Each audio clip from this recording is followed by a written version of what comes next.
Muriel Rondeau, bonjour. J'avais vraiment souhaité vous rencontrer parce que on avait discuté autour de votre ouvrage Un hôpital pour la paix, l'été 99 au Kosovo. Et il me semblait qu'il y avait beaucoup à vous écouter quand quelqu'un prend une responsabilité pour aller sur un terrain aussi déchiré qu'était le Kosovo. Et ce qui m'a beaucoup frappé dans la lecture de ce livre, c'est le choc. Tout d'un coup, vous avez quelques minutes pour oublier les cadrages normaux d'une vie normale, des gens en situation de détresse extrêmement profonde, où on se sent probablement extrêmement choqué. Comment reconstruire là-dedans du tissu humain, comment reconstruire la vie, avec soi-même un risque permanent, sur qui s'appuyer, comment écouter, mais en mettant des règles extrêmement précises, en disant ça ne passera pas. Comment être sur le sens, comment être sur des tout petits rites, comment être sur des tout petits... vous décrivez à un moment donné des petits espaces qui entre les lits, mais qui sont importants pour la dignité. Bon. Et puis tout ça sur un fond, vous dites, attendez, mais finalement, j'ai aucun mandat pour être là. Peut-être qu'il me croit en vacances. Enfin, c'est là-dessus que je voudrais vous écouter, parce qu'il y a le Kosovo, il y a votre expérience, et ça c'est important, mais probablement que toute personne appelée aujourd'hui à vivre ici ou ailleurs, en situation bouleversée, aurait à traverser les mêmes épreuves. Donc c'était pour vous écouter que je voulais vous rencontrer.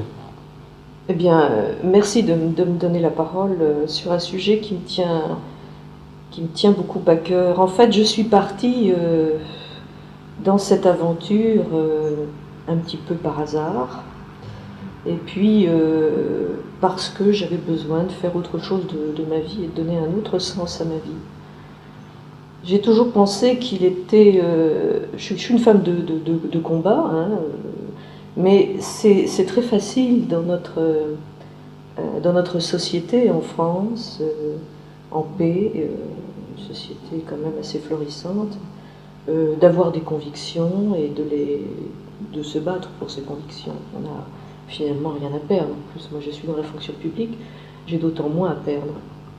Donc je décide de partir un petit peu à l'aventure, et aussi l'idée c'était aussi de mettre un petit peu à l'épreuve mes convictions, de savoir jusqu'où je pouvais aller par rapport à ces convictions.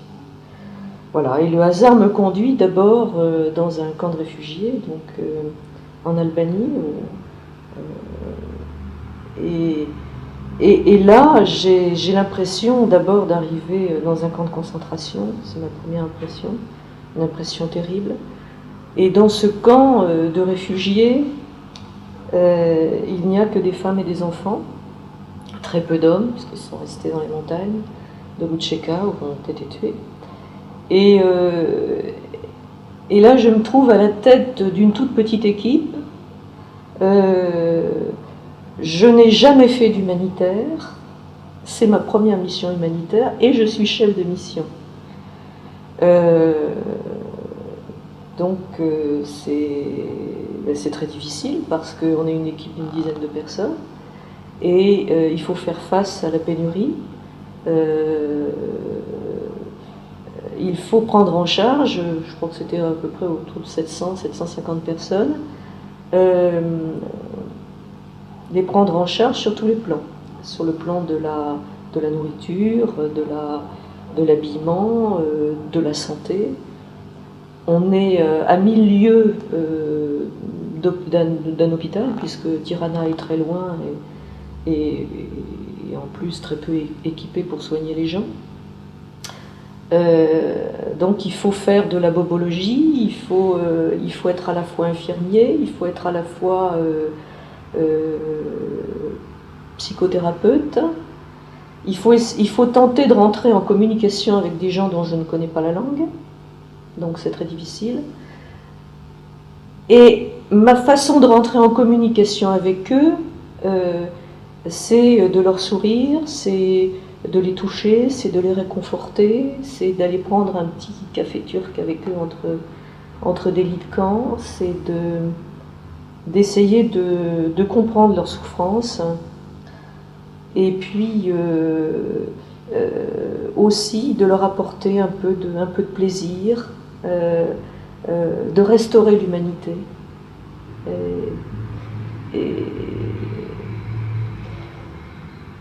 Tout ça est très très difficile. Tout ça est très difficile. Et en plus, sous la menace de la mafia albanaise qui rôde dans le secteur. Voilà. Et donc ça, c'est un premier choc.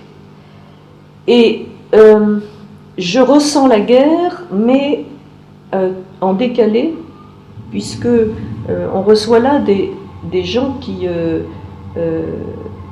viennent de fuir les conflits, et je suis confrontée à leur malheur,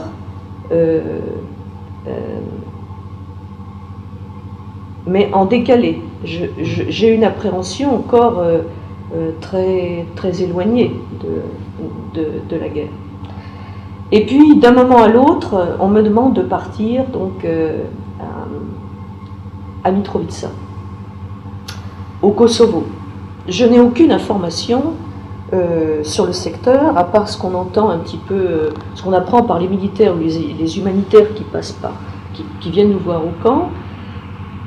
Et je sais que l'armée française a investi le secteur nord du Kosovo, puisque c'était la mission de la France à ce moment-là, les Anglais et les Américains étant au sud et les Allemands à l'ouest.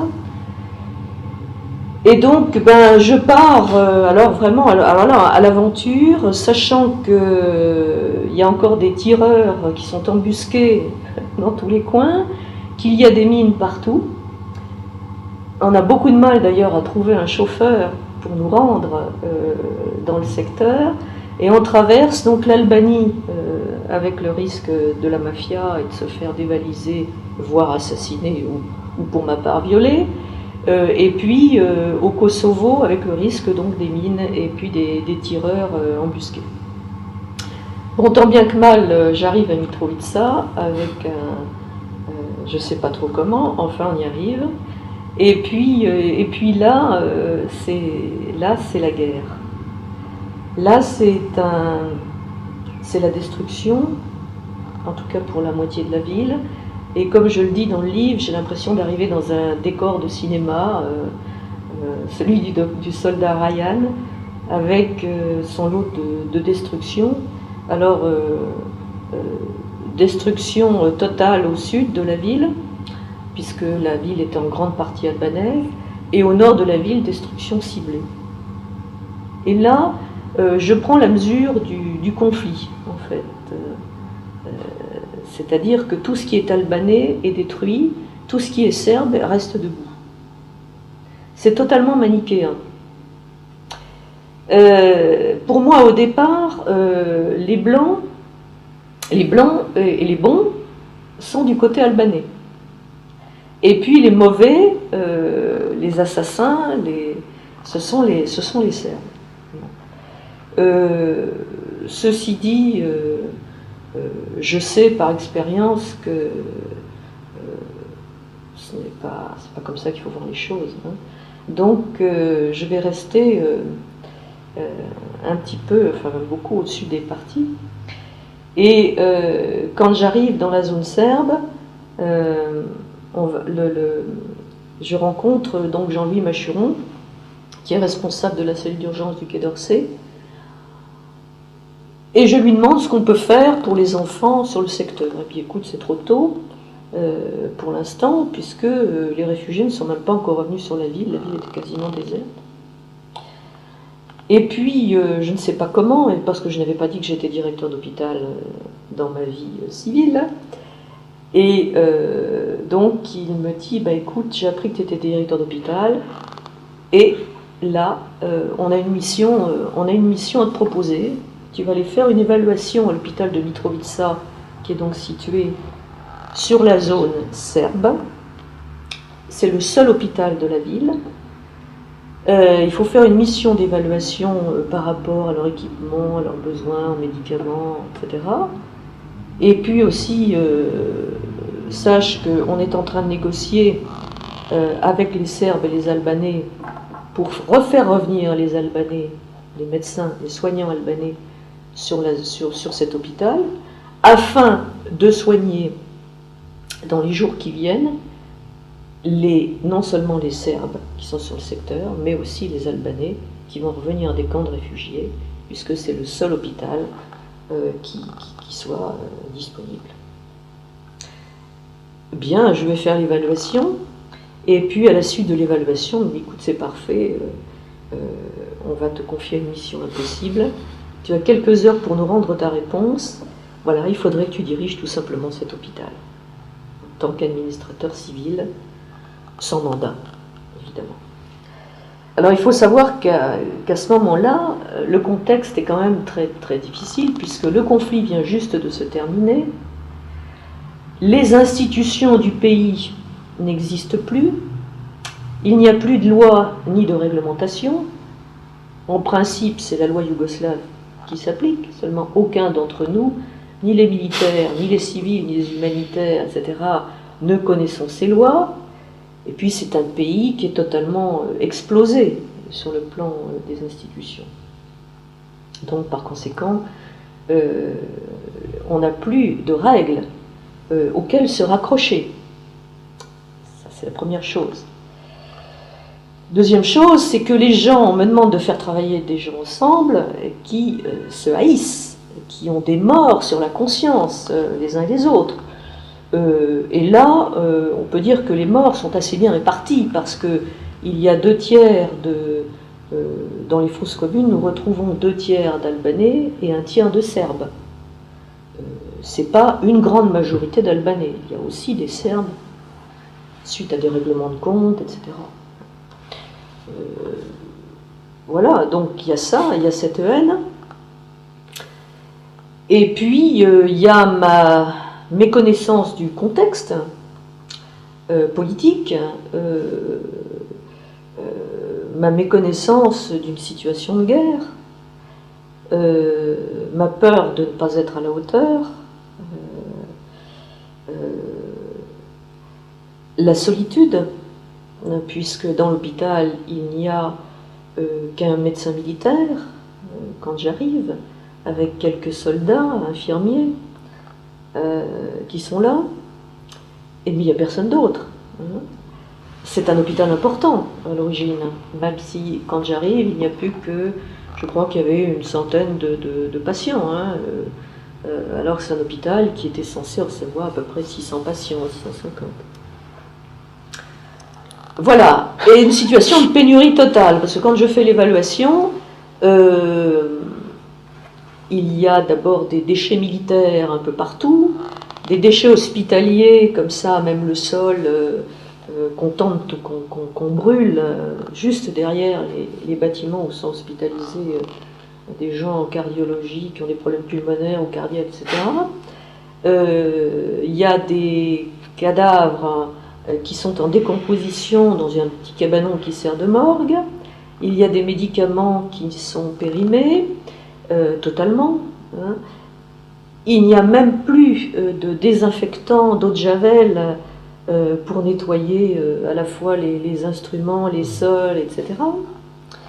Il y a des empreintes de balles un peu partout avec même encore des balles dans l'hôpital, des broussailles qui font 2 mètres de haut.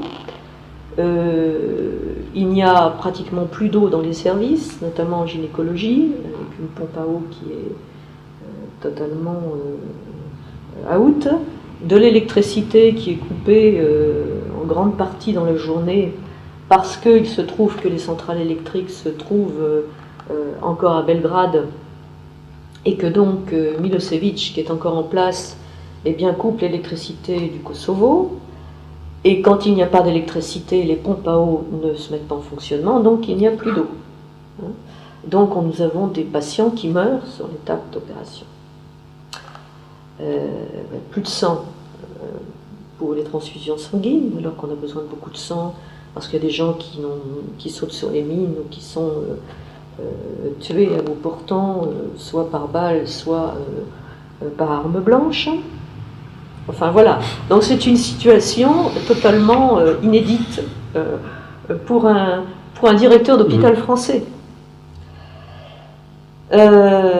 Alors que faire face à ça? D'abord, alors évidemment, j'hésite à accepter, et puis je me dis que, eh bien, peut-être que j'ai été conduite ici et que ce n'est pas par hasard, et que c'est l'occasion de relever un défi, et je le relève.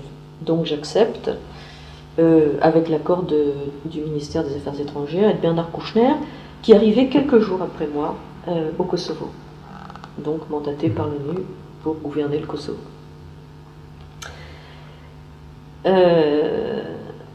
Donc je suis intronisé quelques jours plus tard comme administrateur civil de l'hôpital, bien sûr sans mandat, en électron libre par rapport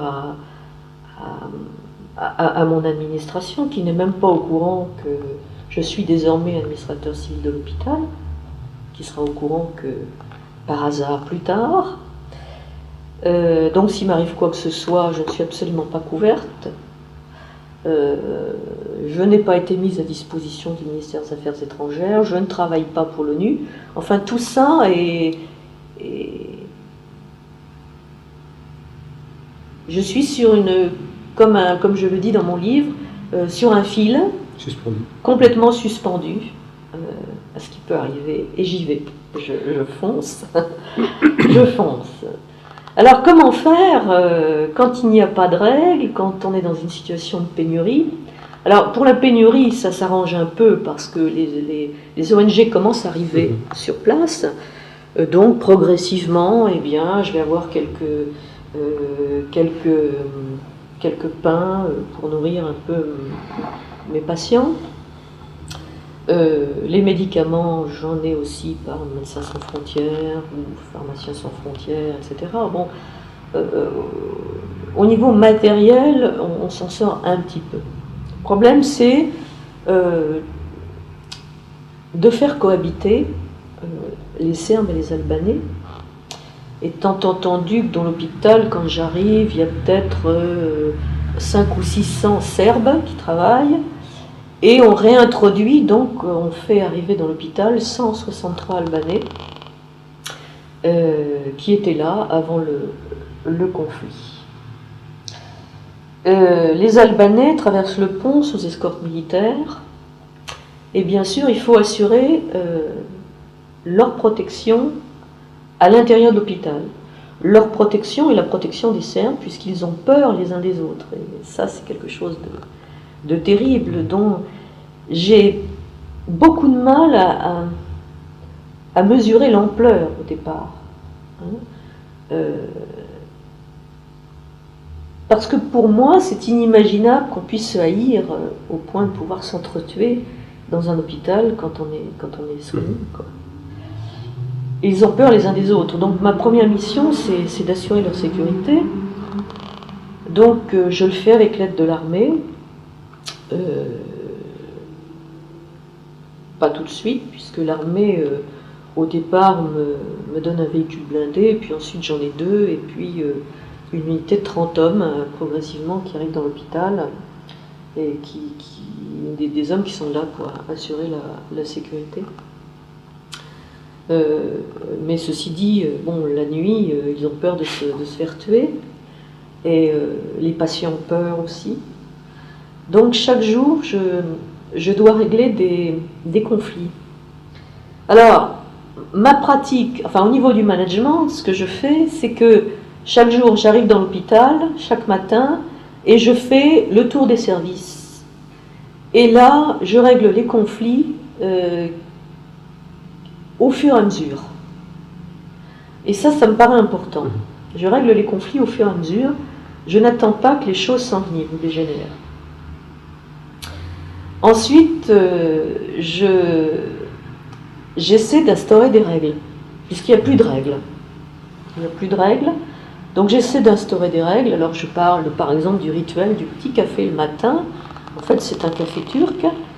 Et je réunis mon staff, qui est composé donc de médecins, chefs de service serbes, médecins, chefs de service albanais, et je les réunis, on prend un café ensemble, et on bavarde.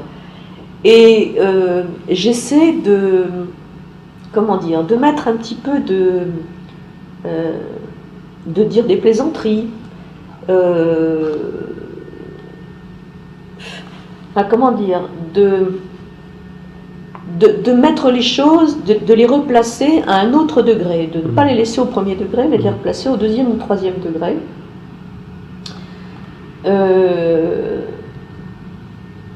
Je règle avec eux aussi des problèmes de cohabitation. Alors, je distille à la fois beaucoup de convivialité, d'humanité, j'essaie d'être un lien entre eux.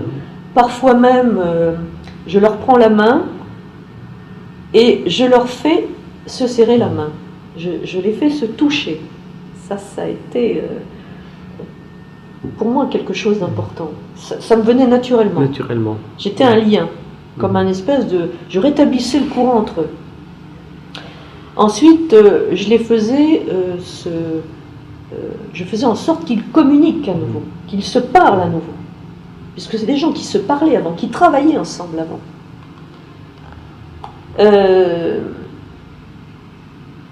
Ça, je crois que c'est le plus important. Et puis, j'étais toujours à leur écoute, et j'essayais de rester professionnelle, de ne pas rentrer dans leur conflit. Et vous le dites de temps en temps, comment vous voyez dans 10 ans, dans 20 ans, vous les arrachez voilà. aussi Je les arrache, j'essaie de les faire se projeter en avant, en leur disant, mais attendez, dans 10 ans, dans 15 ans, essayez de vous resituer dans un temps futur. Faites-le pour vous et faites-le pour vos enfants. Ça, c'était quelque chose. Donc à la fois des références microscopiques sur le détail là, tout à fait. Du sens en termes de convivialité, voilà. Et de la perspective pour le long terme. Donc, toujours de la perspective. Vous balayez à la fois le temps et la pratique immédiate. Oui. Et de la règle là-dedans, autant que c'est possible, plus du sous-baissement vécu. Voilà. Des règles. Des règles. Par exemple, les Serbes refusaient, quand ils quittaient leur service, ils fermaient les portes, à clé. Et bien un jour, je suis arrivée dans tous les services avec des soldats armés, avec aussi des poignards. On a fait sauter toutes les serrures. Et je leur ai dit, maintenant je ne veux plus de clés. Plus de clés. Et ça a été dur à faire admettre aux Serbes, mais je l'ai fait. Quand les Albanais, ensuite, Lučeka a commencé à tirer sur l'hôpital pour me faire partir, parce qu'ils voulaient investir en l'hôpital, c'était un bastion à prendre, en fait, cet hôpital, pour les Albanais. C'était un bastion à prendre, et pour les Serbes, c'était le dernier bastion à préserver pour éviter de quitter la zone. Eh bien, j'ai dit au cours d'une réunion de staff, j'ai dit carrément aux Albanais que c'était un crime de tirer sur un hôpital.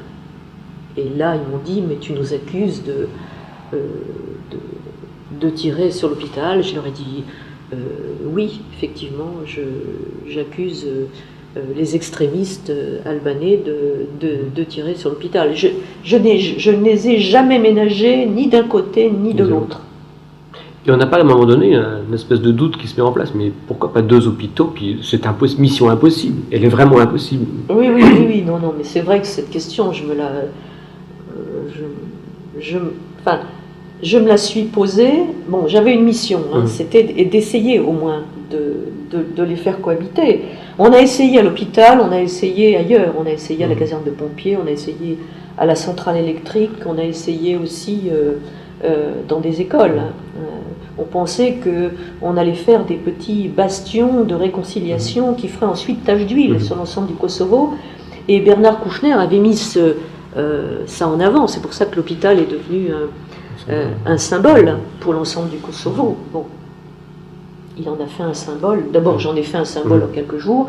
Et ensuite, Bernard Kouchner, face à la presse, en a fait un symbole. Il se trouve qu'a posteriori, et c'est ce qui s'est passé d'abord quelques semaines après mon départ, les Marocains, les militaires marocains ont monté un hôpital dans le sud, sur la partie albanaise, et effectivement il y a un hôpital au nord, un hôpital au sud aujourd'hui. Bon. Peut-être était-ce prématuré de vouloir les faire cohabiter tout de suite après le conflit. Bon. Mais bon. Mais dans la situation, ça fait quelque chose de plus à porter. C'est-à-dire que Voilà. de temps en temps, on doit se demander si la stratégie générale qu'on mène soi-même est la bonne. Donc ça fait aussi un cran où c'est pas donné. Ah non, je crois que de ma vie, je n'ai jamais ressenti une telle responsabilité peser sur mes épaules. C'était énorme. Parce que il fallait que je sois ferme, mais je me disais que jusqu'où être ferme ? Parce qu'il fallait en même temps éviter le conflit. Et mettre une étincelle dans l'hôpital, c'était mettre une étincelle sur la zone. Ça veut dire que je pouvais faire en sorte, malheureusement, que les gens s'entretuent dans l'hôpital et sur le pont, etc. Et que ça fasse... effet domino, c'est extrêmement instable. Un effet domino. Ouais. Et j'avais la responsabilité... La pointe avancée de cet effet domino.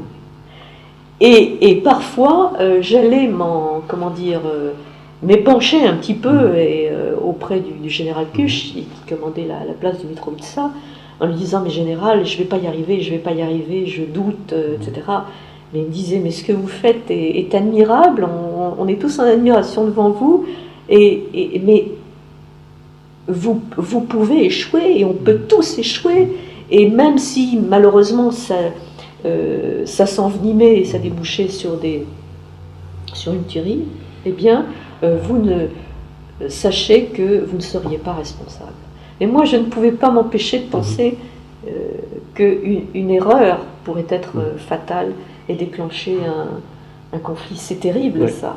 C'est terrible. Et je crois que c'est cette pression-là, la pression d'abord des deux communautés pour m'attirer dans leur camp, et la pression de cette responsabilité qui ont pesé sur ma santé. Oui, le coup n'est pas nul. Voilà, le coup n'est pas nul, puisque je m'en ressens encore aujourd'hui. Donc, c'est pas nul. Sachant qu'à tout moment, pour 2 carrés de sucre que vous n'allez pas donner le matin, vous pouvez déclencher l'étincelle, puisqu'on est dans une dynamique morbide. Donc n'importe quoi peut la déclencher dans les faits. Exactement, n'importe quoi. Et on le sent tout à fait dans le livre. À chaque page, il peut se passer quelque chose où tout vous échappe. Donc c'est un combat, sur tous les terrains de chaque instant. Et en même temps,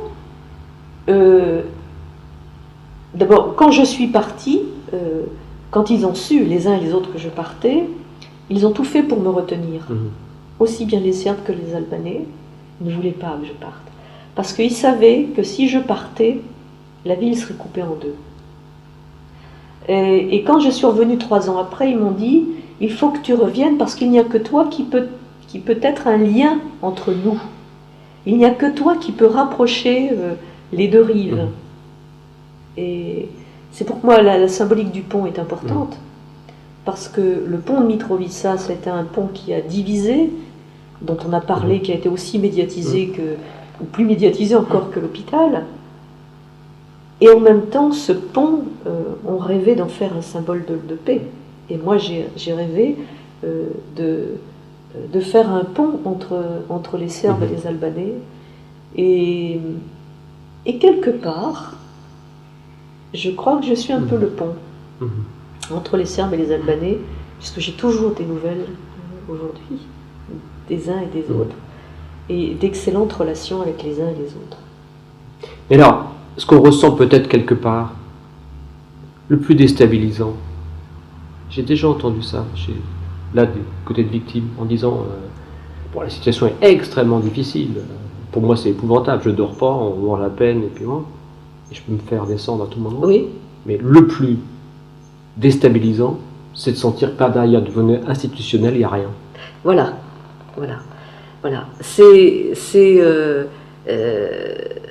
Ce sont des institutions qui n'ont pas les moyens de leur politique. Un ministère des Affaires étrangères qui nous embête pour quelques sous, qui nous embête pour quelques communications téléphoniques. On est obligé d'aller chercher notre budget en Macédoine, au compte-gouttes, enfin, on nous promet de l'argent qui n'arrive pas. D'ailleurs, Bernard Kouchner a eu la manne de l'ONU, je pense, 2 mois après mon départ. Enfin, ça a été...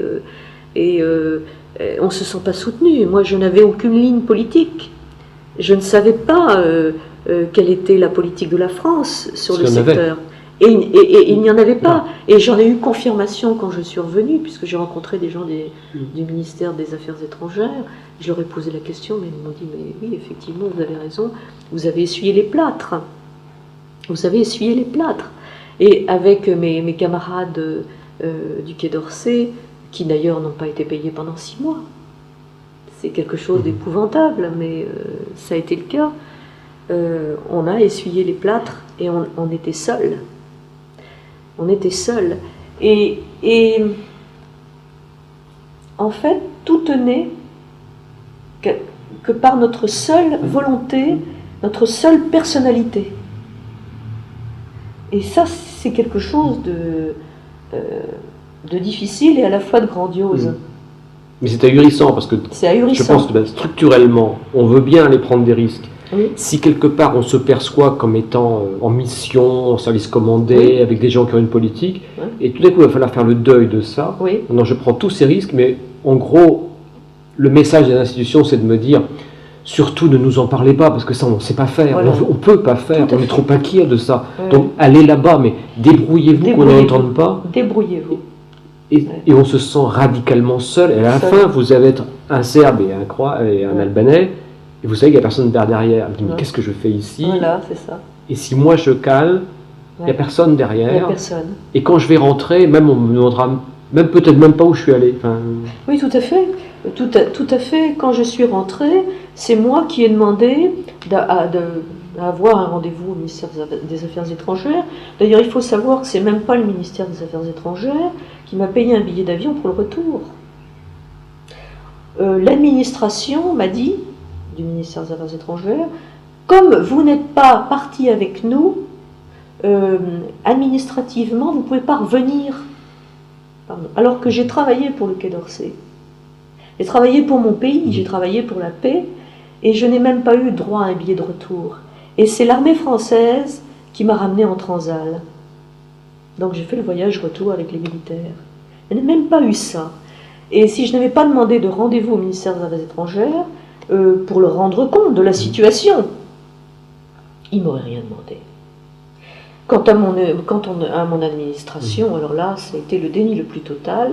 C'est comme si j'étais partie en vacances, avec quelques petites jalousies en plus, parce que j'avais été très médiatisée à ce moment-là. Et il n'y a eu aucune reconnaissance d'aucune sorte.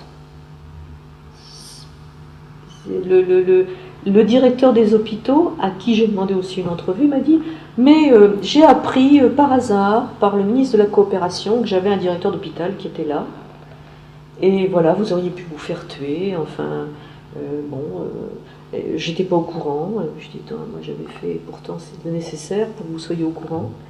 Et voilà, j'étais un électron libre. » Et le plus, pour moi qui vois ça de l'extérieur, déstabilisant, c'est, comme vous disiez, tous ces chocs, finalement, ça a quand même quelque effet sur la personnalité, la santé. Oui. Vous êtes du ministère de la Santé, oui. Donc on pourrait penser que c'est évident que tout ça s'est pris en charge rapidement. Oui, et encore, là encore, c'est écoutez, pas de politique. Non, rien du tout. Rien du tout. Non, rien du tout. C'est vrai que j'étais dans un état, comme tous les gens qui ont subi des traumatismes psychologiques, dans un état euphorique, classique, hein, où je n'avais plus peur d'aucun danger.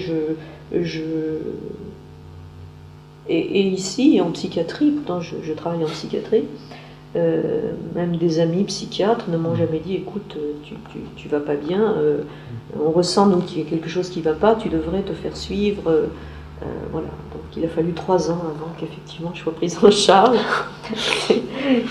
parce que j'ai eu un problème de santé somatique.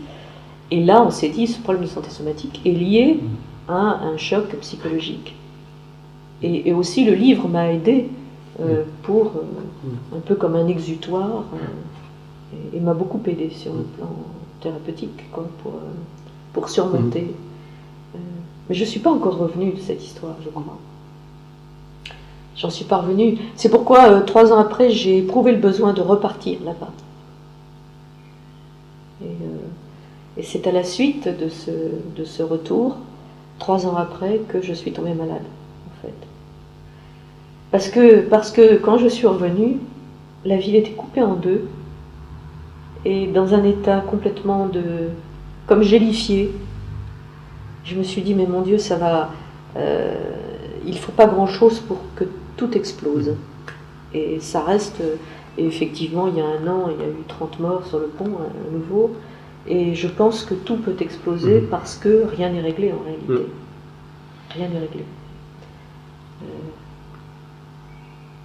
Et qu'est-ce qu'il faudrait pour régler? Moi, je pense qu'il faut que diviser le Kosovo en 2 provinces, le tiers nord en faire une zone serbe et les 2 tiers sud albanaise, 2 provinces autonomes. Ensuite, qu'il faut, dans un deuxième temps, ou même en même temps, mettre le paquet sur le développement économique, et qu'à partir du moment où il y aura une croissance économique dans cette zone-là, les gens commenceront à échanger à nouveau sur un plan économique, et qu'ensuite le reste viendra. Je pense que c'est la seule solution. Et ça, on a voulu essayer de faire en sorte que ce ne soit pas ça au départ, en disant mais non, on va retisser le tissu culturel et ethnique. Alors le gros problème, c'est que le développement économique est très difficile, puisque le Kosovo avait une industrie à la fois primaire et secondaire, avec l'agriculture, mais ce sont des petites exploitations agricoles qui sont un petit peu équipées comme notre pays, mais il y a 50 ou 60 ans. Et puis une industrie plutôt minière, de première transformation, avec des entreprises dont les équipements sont totalement vétustes. Et on n'a pas pu faire redémarrer les fameuses usines de Strepcha. Et donc ce qui s'est passé, en l'absence de développement économique et de possibilité d'investissement, parce que c'est quand même une zone à risque, donc pas d'investissement étranger, donc la place a été prise par la mafia. Et voilà. Et c'est la mafia qui développe les hôtels, les stations-service, etc., mais rien de durable. Et en fait, aujourd'hui, il y a 10 inactifs pour un actif, quoi. Donc c'est ça qui est terrible. Et moi, je pense que ça passe par le développement économique. Mais sur une prise en charge des ruptures culturelles d'une manière forte. Voilà. Et si elles ne sont pas clarifiées, l'économie ne pourra jamais... Voilà. Il y a des ruptures. C'est vrai qu'on comprend mal qu'il n'y ait pas eu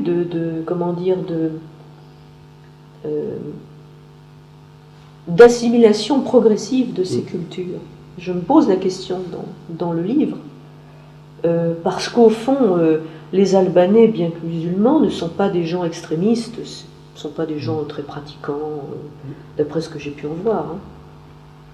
Bon, les Serbes, sont orthodoxes, mais bon, c'est pareil. Donc j'ai pas très bien compris encore pourquoi il n'y avait pas eu d'intégration progressive de ces cultures. À votre avis, il y a eu un lieu où on réfléchissait? Non.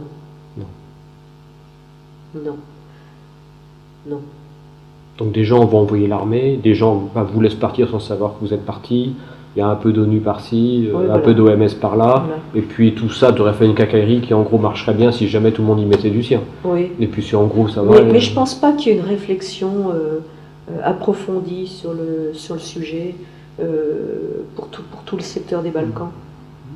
En revanche, il y a des intérêts géopolitiques, géostratégiques qui sont là importants, et notamment par rapport aux États-Unis. Ça me paraît évident, puisqu'il y a quand même un très gros pipeline qui est en construction, peut-être est-il fini d'ailleurs, et qui passe par la Grèce, le sud de la Macédoine, enfin le nord de la Macédoine, juste le long du Kosovo. Et ce qui reste à part la mafia, effectivement, la France se retire progressivement, hein, mais les États-Unis ont installé une base importante à Bonstil, à 20 km au sud-est de Pristina, et c'est une base militaire qui est faite en dur aujourd'hui. Hein, ce ne sont pas des Corimeg. Nous avons installé, les Européens, des Corimeg, parce qu'on sait très bien qu'un jour, eh bien, on déplacera le tout et on se retirera. Mais les Américains ont installé une base en dur, ils ont même arasé une colline pour faire un terrain d'atterrissage pour gros porteurs. Hein. Bon, il y a aussi des radars puissants, des centres de transmission et de réception puissants, etc.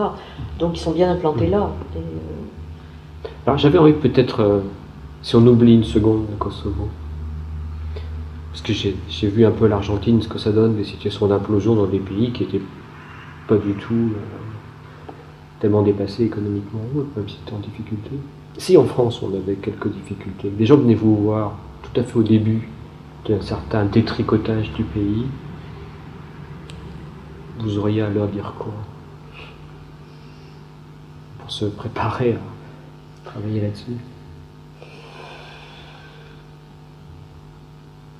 Moi, je crois qu'il faut être... On a tendance, dans notre pays, au niveau du management, que ce soit au niveau du management de l'entreprise, comme de n'importe quelle institution, ou même du gouvernement, à avoir des espèces de doctrines. Des grands principes, des méthodes, etc. Mais je pense qu'on se fourvoie. Je crois qu'en tant que manager,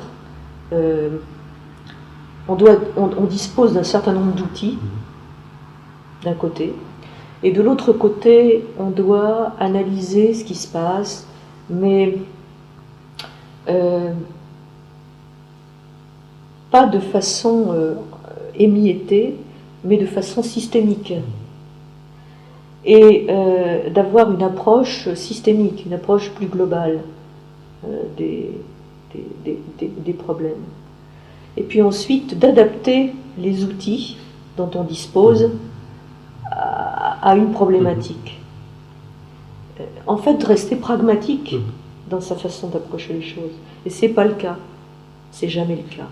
Tout est dogmatique, corporatiste, cloisonné. Et je crois que c'est une très grande erreur. Et d'autant plus dogmatique et cloisonné que la situation est inquiétante. Donc on va retrouver ça en pire, en situation d'ébranlement. Voilà. Alors, ce qui me semble, en vous écoutant dans le livre, c'est vous entendre en disant aux gens, ça va être un grand rendez-vous avec vos convictions. C'est-à-dire, c'est le sens profond que vous donnez à votre action qui va vous permettre de vivre. Parce que vous ne l'aurez pas sur le terrain, les règles auront explosé, et par derrière, vous n'aurez pas de mission. Voilà. Donc, ou bien vous voulez rien faire et vous restez, vous terrez, mais si vous voulez faire quelque chose, sachez que ça va être dur et à réinventer les règles et à vous redonner vous-même votre ancrage. Je sens qu'il y a un message extrêmement fort. Oui, parce que si soi-même on n'a pas donné un sens à sa vie, quand on est dans une situation totalement explosée, on ne peut rien apporter.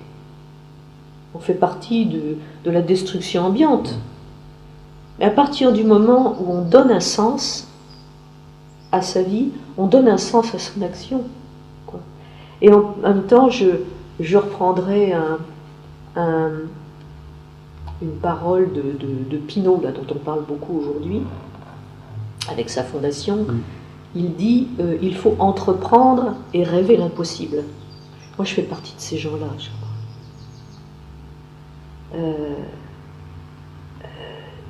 Il faut rêver l'impossible et entreprendre, même si ça paraît impossible au premier abord, parce que ce qui est utopique aujourd'hui, demain deviendra réalité. Mais d'abord, il faut donner un sens à sa vie. Si on ne donne pas de sens à sa vie, on ne peut pas donner un sens à son action. Je crois que c'est ça qui est important. Quand le sens est en général au jour le jour dans une société qui fonctionne normalement par rouage, quand le sens est donné par tous les outils et les mécanismes qu'on met en place, bon bah ça, il n'y a pas de sens. Il n'y a pas de sens. Mais le jour où ces outils et ces encadrements nous tombent, il va vous rester le face-à-face avec le sens. Avec le sens. Et si on ne veut pas aborder ça, on ne pourra pas trouver la politique, on ne pourra pas mettre de tissu et on ne pourra même pas faire fonctionner les quelques outils. Oui. Et c'est parce que vous donnez du sens que vous trouvez le courage pour aller jusqu'au bout. Parce que moi, je crois que ma force là-bas, ma première force, c'est d'avoir, quelque part, mon courage leur a été exemplaire. Et ça a été... je les ai désarmés. Désarmés au sens propre comme au sens figuré, par mon courage. Parce que je crois que c'est... En fait, ça doit être... J'ai des défauts, bien sûr, comme tout le monde, mais c'est ma principale qualité, je crois. C'est le courage. Et c'est de ne pas s'arrêter sur le chemin, d'aller jusqu'au bout. Justement par rapport à ce sens que j'ai donné à ma vie. Et qui redonne un repère dans la situation. Voilà. Et c'est ça qui donne le repère. Ouais. Quand tout... Et qui recentre, en fait. Recentre, oui. Voilà. Et vous raccrochez les actions des uns et des autres. À ça, à ce sens. Ce sens, oui. Mais il faut être... il faut que ce soit très fort pour que les gens se raccrochent. Oui, on ne triche plus. On ne triche pas. Sur l'existentiel, on ne triche pas. Ouais, c'est pas de la com. Là, et c'est ça, je crois que quelque part, je les ai émus par mon comportement. C'est très important, le comportement qu'on a à ce moment-là. Et comme vous dites souvent, là, ça se joue, mais dans le regard de la seconde, la première seconde. Ouais. Le regard est très important. Oui. Le pari, je fais ça, ça marche, ça aurait pu échouer, mais ils ont vu que j'y tenais, et ça a marché, et les militaires autour se demandent comment j'ai fait. J'ai fait quelques paris comme ça, c'était du qui tout double, hein, mais ça a marché. Je sais pas, si j'étais restée, franchement, je crois qu'il faut quand même être modeste, je sais pas si j'aurais pu tenir. Tenir, parce que physiquement et moralement, dans une telle situation et sous une telle pression, je pense qu'on ne peut pas tenir longtemps. Et je ne sais pas si à un moment j'aurais déraillé ou disjoncté. Et une institution par derrière aurait prévu que vous ayez un tandem, un duo, avec qui vous aurait remplacé tous les 4 mois, et on aurait prévu des... translation en biseau comme cela, mais comme il n'y a rien de prévu, si vous arrêtez, il n'y a personne. Voilà, il n'y avait personne. Si, il y a eu quelqu'un qui m'a succédé, mais lui qui a eu un parti pris, qui n'a pas eu ma façon de manager, et il s'est cassé la figure. Hein. Donc il est reparti avec le drapeau de l'ONU sous le bras.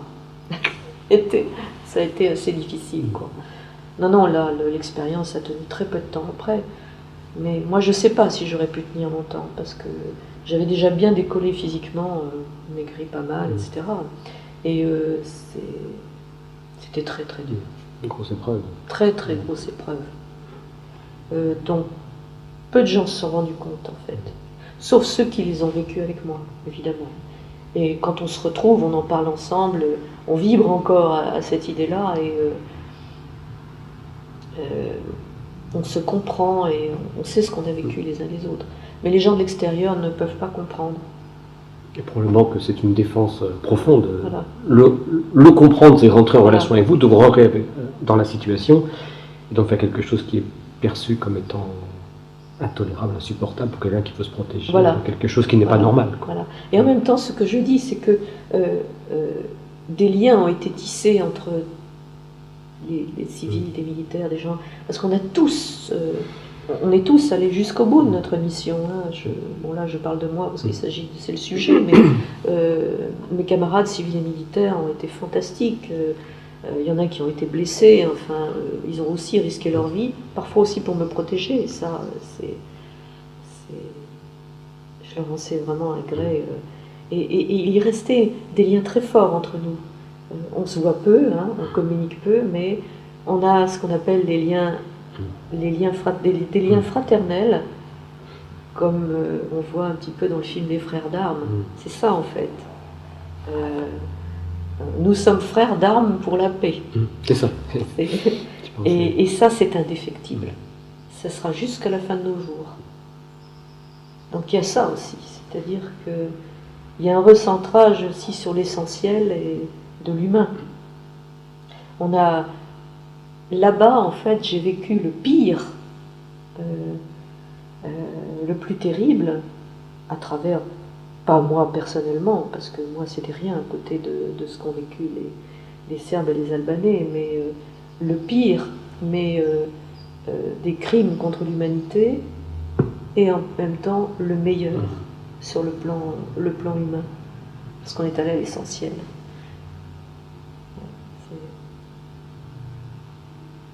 Ben, merci. Merci à vous.